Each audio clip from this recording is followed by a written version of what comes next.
Hello class 11. In this video we discuss about the next topic that is ionic bonds. Ionic bond कैसे बनते हैं या फिर ionic bonds का एक और नाम है that is electrovalent bond. So अब आपको ये शायद याद आ गया होगा कि electrovalent bonds हमने कहाँ पर पढ़े थे और वो किस तरीके से फॉर्म होते हैं. ठीक है, हमने जो कौशल सर का रूल पढ़ा था वहां पर उन्होंने बताया था कि जो दो एटम्स हैं वो बाय इलेक्ट्रो मैग्नेटिक या फिर जो इलेक्ट्रिक फोर्स उनके बीच में लग रहा है, दो एटम्स के बीच में जो फोर्स अटैक हो रहा है, फोर्स है जिससे थ्रू वो आपस में अटैच होते हैं, जिनको हम क्या बोलते हैं, उन फोर्स के थ्रू जो यहाँ पर बॉन्ड्स जनरेट हो रहे हैं दैट इज इलेक्ट्रोवैलेंट बॉन्ड. और उन्हीं इलेक्ट्रोवैलेंट बॉन्ड को हम क्या बोलते हैं, आयनिक बॉन्ड्स. ठीक है, so this bonds are also known as electrovalent bond. ये जो बॉन्ड बन रहे हैं ये बनते हैं बाय द लॉस और गेन. यहाँ पर क्या होगा, एक जो एलिमेंट है वो लॉस कर रहा है अपने इलेक्ट्रॉन्स को, वही दूसरा जो है वो क्या करेगा, उसे गेन कर रहा है. सो एक कंप्लीट ट्रांसफर हो रहा है, एक कंप्लीट ट्रांसफर ऑफ इलेक्ट्रॉन्स है जिसमें एक एलिमेंट क्या कर रहा है, लॉस कर रहा है या फिर इलेक्ट्रॉन्स दे रहा है और दूसरा क्या कर रहा है, उसको एक्सेप्ट कर रहा है. सो एक कंप्लीट ट्रांसफर यहाँ पर आपको देखने को मिलेगा. जैसे प्रीवियस हम कोवेलेंट बॉन्ड में पढ़ रहे थे तो वहां पर क्या था कि शेयरिंग ऑफ इलेक्ट्रॉन्स है, दो एटम्स है वो अपने अपने इलेक्ट्रॉन्स लेकर आए एंड वो क्या कर रहे हैं, आपस में शेयरिंग कर रहे हैं. बट यहाँ पर कोई शेयरिंग नहीं हो रही है. यहाँ पर एक इलेक्ट्रॉन्स या एक एलिमेंट है वो इलेक्ट्रॉन देगा, वो लूज करेगा अपने अंदर से, तभी तो इलेक्ट्रॉन्स वहां पर रिलीज होंगे. सो एक इलेक्ट्रॉन वो एक या इससे ज्यादा जितने भी इलेक्ट्रॉन्स है वो लूज करेगा, देगा, और दूसरा जो यहाँ पे एलिमेंट्स है वो इन्हें गेन करेगा, एक्सेप्ट करेगा. इस तरीके से कंप्लीट ट्रांसफर ऑफ इलेक्ट्रॉन यहाँ पे आपको देखने को मिलेगा, जिसके थ्रू जो बॉन्ड्स बनते हैं उन्हें हम इलेक्ट्रोवैलेंट बॉन्ड या आयनिक बॉन्ड्स बोलते हैं. आयनिक बॉन्ड्स क्यों बोल रहे हैं, बिकॉज आयंस जनरेट होते हैं इनके थ्रू. जो भी इलेक्ट्रॉन्स देता है, ठीक है, लूज कर रहा है इलेक्ट्रॉन्स, वो क्या बन जाता है, कैटायन. एंड जो भी ले रहा है दो उसे एक्सेप्ट कर रहा है, that are the anions. That's why इसे हम क्या बोलते हैं, ionic bonds. Ease of ionic bonds that means किस तरीके से इजिली एक बॉन्ड जनरेट हो सकता है, एक इजिली बॉन्ड बन सकता है. उसके लिए दो कंडीशन है. फर्स्ट कंडीशन तो ये है कि जो मैंने भी आपको बताया था लॉस और गेन वाला प्रोडक्ट, तो ऐसा होना चाहिए कि हमारे पास दो ऐसे एटम्स हैं जिसमें से एक क्या करे, लॉस करे इलेक्ट्रॉन, लूज करे इलेक्ट्रॉन अपना, ठीक है, लॉस और इलेक्ट्रॉन एंड क्या बन जाए वो, and become and form cation. वो क्या बन जाएगा, कैटायन. और उसके साथ साथ एक और होना चाहिए जो क्या करेगा, उसे एक्सेप्ट करेगा. बिकॉज अब एक ने लूज किया तो कोई उसको गेन भी तो करेगा, गेन या एक्सेप्ट. गेन हटा देते हैं, इलेक्ट्रॉन्स कितने भी इलेक्ट्रॉन्स हो सकते हैं. सो इलेक्ट्रॉन्स और gain electrons and form anion. So पहली कंडीशन यहाँ पे ये है कि पहला ईज क्या है कि किस तरीके से वो फॉर्म होगा. सो फर्स्ट वहां पर जो दो एलिमेंट्स हैं उनमें से एक लूज करे इलेक्ट्रॉन्स को, जिससे वो क्या बन जाए, कैटायन बन जाए. और दूसरी तरीके से वहां पर एक ऐसा दूसरा भी एलिमेंट होना चाहिए जो उसे गेन करे और वो एनायन बन जाए. ठीक है, because of this cation and anion इसे हम क्या बोलते हैं, आयनिक बॉन्ड्स बोलते हैं. दूसरी जो कंडीशन है वो ये है कि जो भी ये कंपोनेंट्स बन रहे हैं, यानी कि यहाँ पे जो इलेक्ट्रॉन का ट्रांसफर हो रहा है, लॉस एंड गेन की प्रोसेस हो रही है, जिसके थ्रू जो भी स्ट्रक्चर बनते हैं उनका एक प्रॉपर स्ट्रक्चर हो. और वो प्रॉपर स्ट्रक्चर कैसा हो, एक अरेंजमेंट वहां पर बने, एक अरेंजमेंट वहां पर बनता हुआ मिले, जैसे कि हम क्या बोलते हैं, उनका एक लैटिस स्ट्रक्चर या एक क्रिस्टल लैटिस वहां पर देखने को मिले. क्या मिले हमें, एक क्रिस्टल लैटिस, एक क्रिस्टल लैटिस वहां पर देखने को मिलना चाहिए. या फिर ये बॉन्ड्स जो भी अरेंजमेंट है, यानी कि ट्रांसफर ऑफ इलेक्ट्रॉन्स हो रहा है, उसके थ्रू एक प्रॉपर स्ट्रक्चर बने, एक स्ट्रक्चर जनरेट हो और उस स्ट्रक्चर को हम क्या बोलते हैं, क्रिस्टल लैटिस. तो एक प्रॉपर क्रिस्टल लैटिस का फॉर्मेशन वहां पर होना चाहिए. ये क्रिस्टल लैटिस कैसे होगी, बिकॉज अब आप फॉर एन एग्जाम्पल अगर कोई दो एलिमेंट है, ठीक है, एक एग्जाम्पल ले लेते हैं कि ये एक एलिमेंट है जो क्या कर रहा है, इलेक्ट्रॉन को लूज कर रहा है, ये इलेक्ट्रॉन को रिलीज कर रहा है, और दूसरा क्या कर रहा है, यहीं पे दूसरा एक एलिमेंट है वो इसको एक्सेप्ट कर रहा है. ठीक है, और समझते हैं यहाँ पे ए है, ये क्या कर रहा है, इसने अपने इलेक्ट्रॉन रिलीज कर दिए. सो उसके ऊपर क्या आ गया, एक पॉजिटिव चार्ज, एंड वहीं पर बी है, उसी ने इसी इलेक्ट्रॉन को एक्सेप्ट कर लिया, तो उसके ऊपर क्या आ गया, नेगेटिव चार्ज। अब बिकॉज जिसने एक्सेप्ट और गेन वाली प्रोसेस की है, इसलिए इनके अंदर क्या है, एक अट्रैक्शन फोर्स लग रहा है, जिसकी वजह से ये आपस में अटैच है। एंड ऐसा तो है नहीं कि सिर्फ एक ही मॉलिक्यूल वहां पर है जो अटैच्ड है, सिर्फ एक ही सिंगल मॉलिक्यूल, ऐसे बहुत सारे मॉलिक्यूल हो सकते हैं। सो इनका एक प्रॉपर अरेंजमेंट, एक प्रॉपर पैटर्न इस तरीके से यहाँ पर जनरेट हो जाता है, ठीक है। सो ये जो अरेंजमेंट आपको दिखाई दे रहा है, एक जो पैटर्न आपको यहाँ पर दिखाई दे रहा है, A then B minus then A plus then B minus A plus. So इस तरीके से क्या हो रहा है कि एक अरेंजमेंट आपको यहाँ पे दिखाई दे रहा है कि ढेर सारे मॉलिक्यूल्स हैं वो आपस में अरेंज होते जाए। सो ये जो अरेंजमेंट है जिनके थ्रू वो आपस में ज्वाइन होकर एक स्ट्रक्चर बनाते हैं, एक जियोमेट्रिकल शेप्स वहां पर आपको देखने को मिलेंगे। उन शेप्स को हम क्या बोलते हैं, लैटिस, क्रिस्टल लैटिस या लैटिस स्ट्रक्चर उन्हें वहां पर बोलते हैं। सो दो कंडीशंस है। फर्स्ट कंडीशन, ये एक ट्रांसफर ऑफ इलेक्ट्रॉन्स होगा, यानी कि कैटायन एनायन का फॉर्मेशन होगा। नेक्स्ट, वो ऑल्सो एक लैटिस स्ट्रक्चर बना रहे हो जिसमें ढेर सारे जो एटम्स है जो कि गेन और एक्सेप्ट कर रहे हैं, और वो साथ साथ एक दूसरे के साथ वहां पर एक लैटिस, क्रिस्टल लैटिस जैसा स्ट्रक्चर बनाते हैं। अभी तो यहाँ पे आपको क्रिस्टल लैटिस के बारे में ज्यादा नहीं बताया जा रहा है।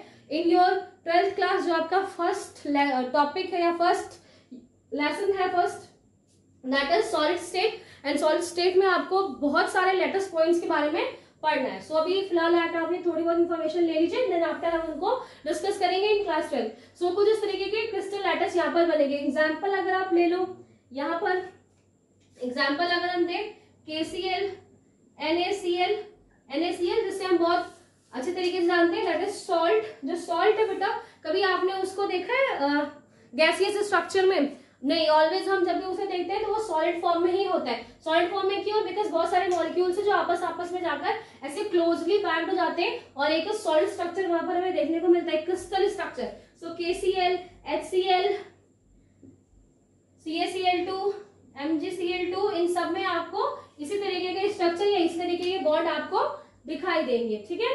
सो फर्स्ट हमने यहाँ पे इतना डिस्कस किया कि क्या क्या कंडीशंस है। तो पहला, इलेक्ट्रॉन का ट्रांसफर हो रहा है कंप्लीट। दूसरा, एक क्रिस्टल लैटिस वहां पर बनना चाहिए, तभी ये आयनिक बॉन्ड्स वहां पर फॉर्म हो। मेटल ये है, इस मेटल ये करेगा क्या, ये अपने अंदर से इलेक्ट्रॉन को लूज करेगा, एंड ये इलेक्ट्रॉन लूज करेगा, सो क्या बना देगा यहाँ पर F पॉजिटिव। एक एग्जाम्पल ले रहे हैं, ये पॉजिटिव में चेंज हो गया, ऑल्सो ये क्या रिलीज कर रहा है, इलेक्ट्रॉन।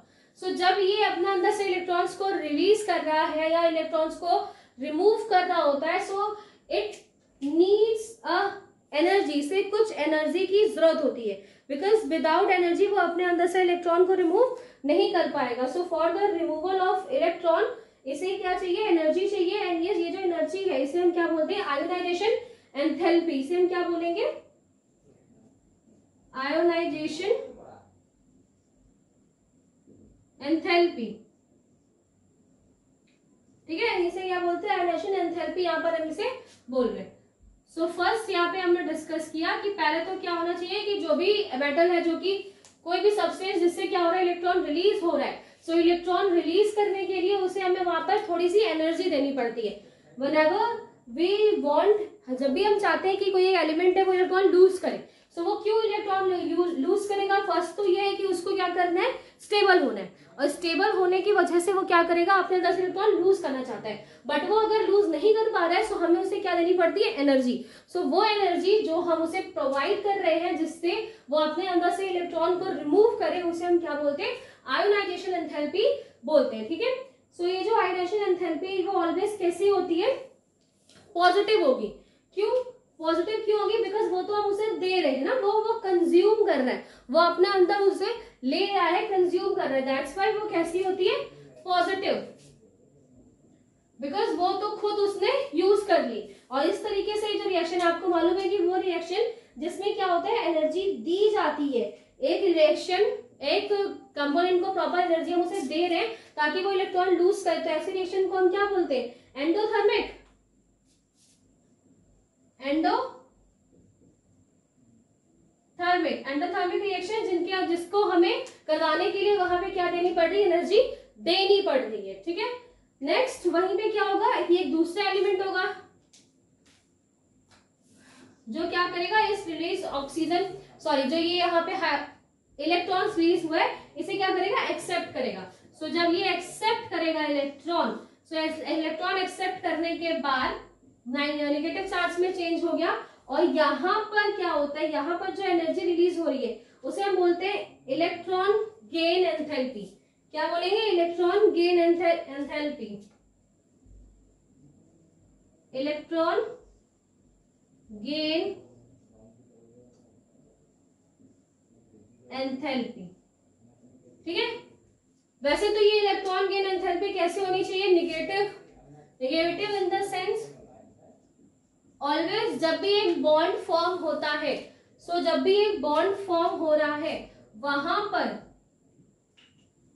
देखो, जो फर्स्ट ये था इसमें क्या हो रही थी कि ये जब भी इलेक्ट्रॉन डोनेट कर रहा है तो इलेक्ट्रॉन डोनेट करने के लिए हमें उसे एनर्जी देनी पड़ रही थी, इसलिए यहाँ पर एंडोथर्मिक। बट जब वो दूसरा एलिमेंट आएगा और वो इलेक्ट्रॉन को एक्सेप्ट कर रहा है, सो while the accepting of electron, वहां से एनर्जी रिलीज होती है, एनर्जी निकलती है। जब हम उसे एनर्जी दे रहे हैं यानी हम उसे इलेक्ट्रॉन प्रोवाइड कर रहे हैं, सो इलेक्ट्रॉन प्रोवाइड करने के बाद वहां से एनर्जी निकलनी चाहिए, बाहर की तरफ निकलनी चाहिए। कुछ ऐसे भी एग्जांपल्स हैं जहां पर एनर्जी प्रॉपर बाहर नहीं निकलती। ठीक है, तो ये जो दूसरा अभी मैंने आपको बताया इलेक्ट्रॉन गेन एंथैल्पी, यहाँ पर दोनों चीजें होती हैं। कभी कभी क्या होता है कि प्रॉपर जो एनर्जी है जो निकलनी चाहिए व्हाइल द बॉन्ड फॉर्मेशन, जब बॉन्ड का फॉर्मेशन हो रहा है, सो वहां पर अगर प्रॉपर एनर्जी नहीं निकल रही है, प्रॉपर एनर्जी वहां से रिलीज नहीं हो रही है, तो वो कैसा हो जाता है, एंडोथर्मिक। और अगर वहां से एनर्जी रिलीज होती है तो वहां पर कैसा होता है, ये electron gain enthalpy, that is exothermic. That means कि जो हमारी जो इलेक्ट्रॉन गेन एंथैल्पी है वो एंडोथर्मिक भी हो सकती है और एक्सोथर्मिक भी हो सकती है।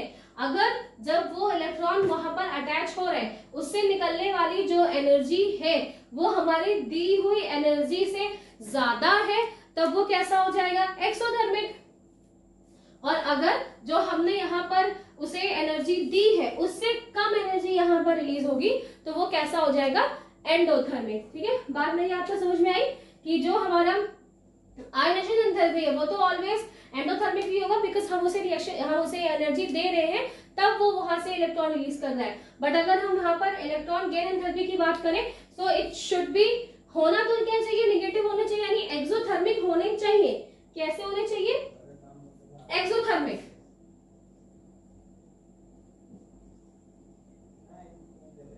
एक्सोथर्मिक ही होने चाहिए, मतलब उनसे एनर्जी निकलनी चाहिए ताकि बॉन्ड बनाने के बाद वो प्रॉपर अच्छे तरीके से क्या हो सके, स्टेबल हो सके। बट इन सम कंडीशंस वो जो एनर्जी रिलीज होती भी है तो वो आयनाइजेशन एंथैल्पी से ज्यादा नहीं होती, जितनी हमने उसे प्रोवाइड की उससे कम ही होती है, जिसकी वजह से वो सम टाइम एंडोथर्मिक की तरह भी बिहेव करता है। कुछ ऐसे केसेस हैं, इसीलिए आपकी बुक में दिया हुआ है कि ये एक्सोथर्मिक भी हो सकता है, एंडोथर्मिक भी हो सकता है। ठीक है, सो इतनी बातें हम यहाँ पे डिस्कस की। नेक्स्ट जो पॉइंट है कि जब बॉन्ड बन रहा है, जब दो बॉन्ड यहाँ पर बन रहे हैं, आफ्टर दिस प्रोसेस बॉन्ड का फॉर्मेशन जब होता है, सो इस बॉन्ड फॉर्मेशन में जब भी देखो हमने दो चीजें डिस्कस की, एक तो आयनाइजेशन एंथैल्पी, दूसरा electron gain enthalpy. Ionization enthalpy कैसे होनी चाहिए, एंडोथर्मिक, और इलेक्ट्रॉन गेन एंथैल्पी होनी चाहिए एक्सोथर्मिक। क्योंकि जब बॉन्ड का फॉर्मेशन होगा सो ऑलवेज जो हमारी आयोनाइजेशन एंथैल्पी है वो लो होनी चाहिए। कैसे होनी चाहिए, लो।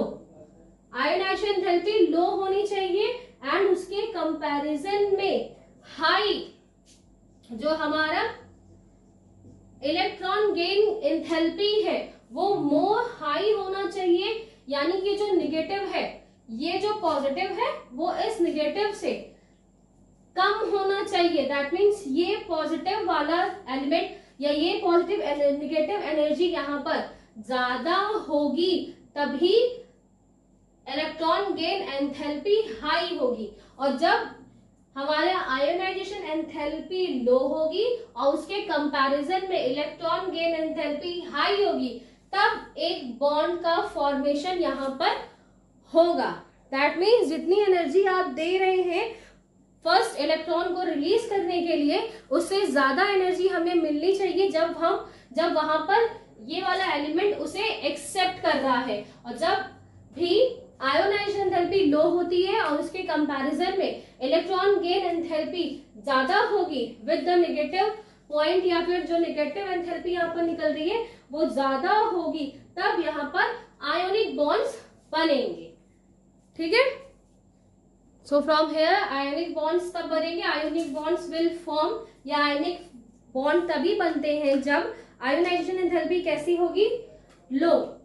Ionic bond form with low ionization enthalpy. Ionization enthalpy कैसे होनी चाहिए, स्लो होनी चाहिए। ठीक है, ये यहाँ पे LY है, आप इसे कर लीजिएगा, नो प्रॉब्लम विद दिस। सो यहाँ पे आयोनाइजेशन एंथैल्पी कैसी होगी, लो, और उसके कंपैरिजन में जो इलेक्ट्रॉन गेन एंथैल्पी थी वो हाई नेगेटिव वैल्यू, मैंने अभी आपको क्या बताया था, वो नेगेटिव वैल्यू होनी चाहिए उसकी, बिकॉज वो क्या है, एक्सोथर्मिक वहां पे रिएक्शन होना चाहिए, और हमारी जो आयोनाइजेशन एंथैल्पी है वो एंडोथर्मिक रिएक्शन है, इसमें पॉजिटिव थी। सो जो आयोनाइजेशन एंथैल्पी है वो हाई होनी चाहिए, उसकी जो नेगेटिव है वैल्यू वो ज्यादा वैल्यू होनी चाहिए, तब यहाँ पर क्या बनते हैं, आयोनिक बॉन्ड्स बनते हैं। अब ये मैं आपको दिखाती हूँ किस तरीके से हाई या लो होता है। So we are taking examples of NaCl।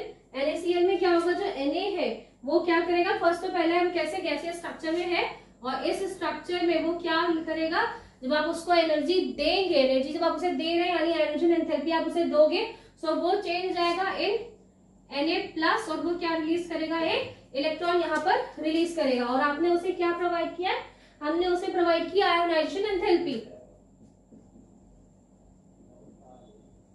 Ionisation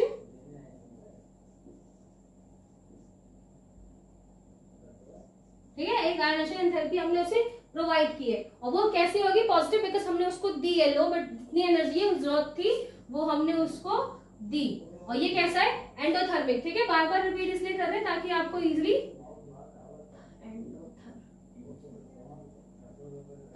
easily समझ में आए। ठीक है, तो एंडोथर्मिक ये यहाँ पर रिएक्शन है। सो फर्स्ट एक Na है, और Na ने इलेक्ट्रॉन लूज किया, पॉजिटिव साइन में चेंज हुआ, कैटायन में चेंज हुआ वो, और उसको जो हमने एनर्जी दी जिसके थ्रू उसने अपना इलेक्ट्रॉन रिलीज किया है, वो एनर्जी आयोनाइजेशन एंथैल्पी पॉजिटिव होगी, और ऑल्सो बिकॉज अभी हम उसको दे रहे हैं और हमें होप है कि उससे ज्यादा एनर्जी में मिलेगी, तो इसलिए ये पॉजिटिव एनर्जी, और ये कैसी रिएक्शन है, एंडोथर्मिक। एंड वही उसके कंपैरिजन में Cl आएगा, और Cl को क्या चाहिए, इलेक्ट्रॉन चाहिए, बिकॉज वो इलेक्ट्रॉन लेगा तब स्टेबल बनेगा, सो अब उसे क्या चाहिए, इलेक्ट्रॉन चाहिए। सो Cl ऑल्सो गैसियस फॉर्म में है, एंड ये क्या करेगा, इलेक्ट्रॉन लेगा, इलेक्ट्रॉन जैसे ही लेगा देन ये कन्वर्ट हो जाएगा इन Cl-। तो अब यहाँ पर जो एनर्जी यूज हो रही है that is electron gain energy, that is electron gain enthalpy. ठीक है, इलेक्ट्रॉन गेन एंथैल्पी ये है, और कैसी होनी चाहिए, निगेटिव, हाई नेगेटिव होना चाहिए। आप बिल्कुल याद रखो कि अगर ये आयनिक बॉन्ड्स यहाँ पर बन रहे हैं तो इसकी जो नेगेटिव वैल्यू वो कैसी होनी चाहिए, हाई, है ना, हाई नेगेटिव वैल्यू हो यहाँ पर, और ये जो ये है ये कैसा होना चाहिए, लो होनी चाहिए। अगर हाई नेगेटिव वैल्यू है दैट मीन्स ये क्या है, एक्सोथर्मिक,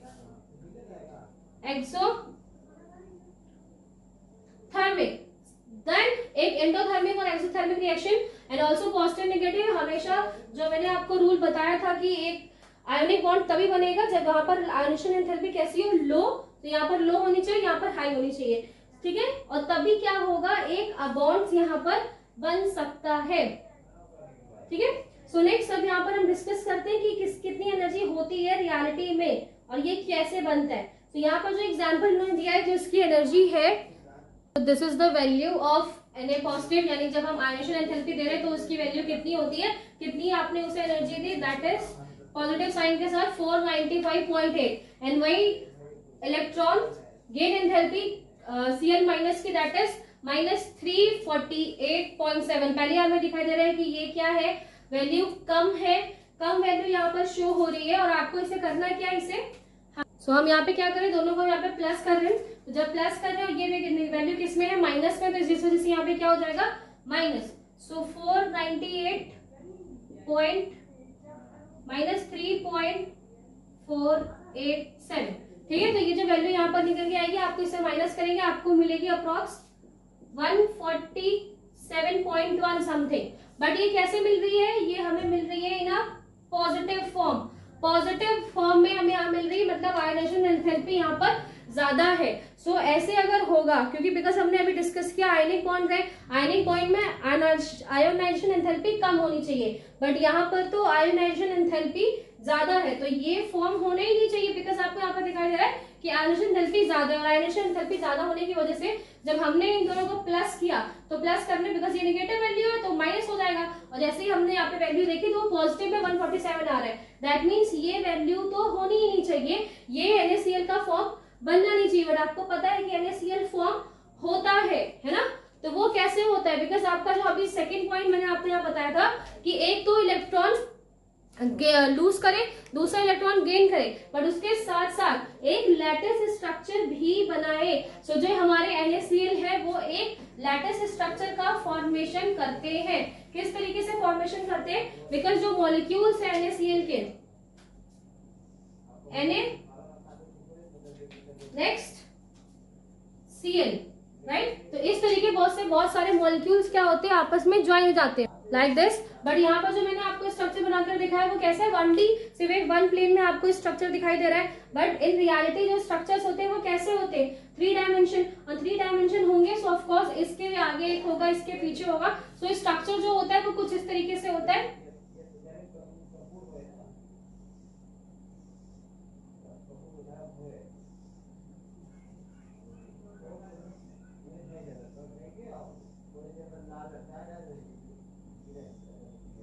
व्हाट इज दिस, ये क्या होते हैं, ये हमारे एनायंस है, ठीक है, ये आपस में ज्वाइन हो जाएंगे,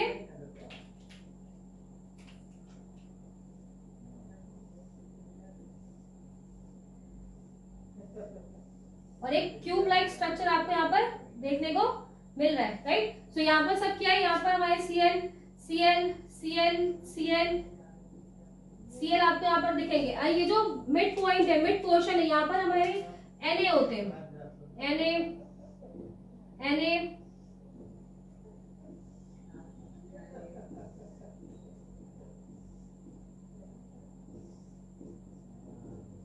तो इस तरीके से एक लैटिस स्ट्रक्चर बनता है, इसे हम क्या बोलते हैं, इसे हम बोलेंगे एक लैटिस स्ट्रक्चर, बिकॉज आपको यहाँ पे दिखाई दे रहा है कि जितने भी एनायंस एंड कैटायंस हैं वो आपस में अरेंज हो जाते हैं, और अरेंज होकर एक लैटिस स्ट्रक्चर यहाँ पर हमें देखने को मिलेगा, क्रिस्टल लैटिस, एक क्रिस्टलाइन लैटिस हमें यहाँ पे देखने को मिलता है। और जब ये जो मॉलिक्यूल्स हैं after the ionisation enthalpy and electron gain enthalpy के बाद यहाँ पर एक और प्रोडक्ट वर्क करता है, दैट इज लैटिस एंथैल्पी। क्या वर्क होगा वहां पर, यहाँ पे वर्क होती है लैटिस एंथैल्पी। ये लैटिस एंथैल्पी क्यों वर्क हो रही है, क्यों, बिकॉज ये एक यूनिक स्ट्रक्चर बनाते हैं, जैसे आपको यहाँ पर एक क्यूब दिखाई दे रहा है, वैसे एक और उसके नीचे एक और उसके आगे एक और एक आपस में अरेंज होकर एक क्रिस्टलाइन स्ट्रक्चर यहाँ पे हमें देखने को मिलता है। और जैसे कि प्रीवियस मैंने आपको बताया था इन आयोनाइजेशन एंथैल्पी में कि ट्रांसफर ऑफ इलेक्ट्रॉन तो होगा ही, मतलब एक इलेक्ट्रॉन वहां से रिमूव होगा, दूसरा उसे एक्सेप्ट तो करेगा ही, ऑल्सो उसके साथ एक अरेंजमेंट ऑफ स्ट्रक्चर भी होगा, और इस अरेंजमेंट ऑफ स्ट्रक्चर की वजह से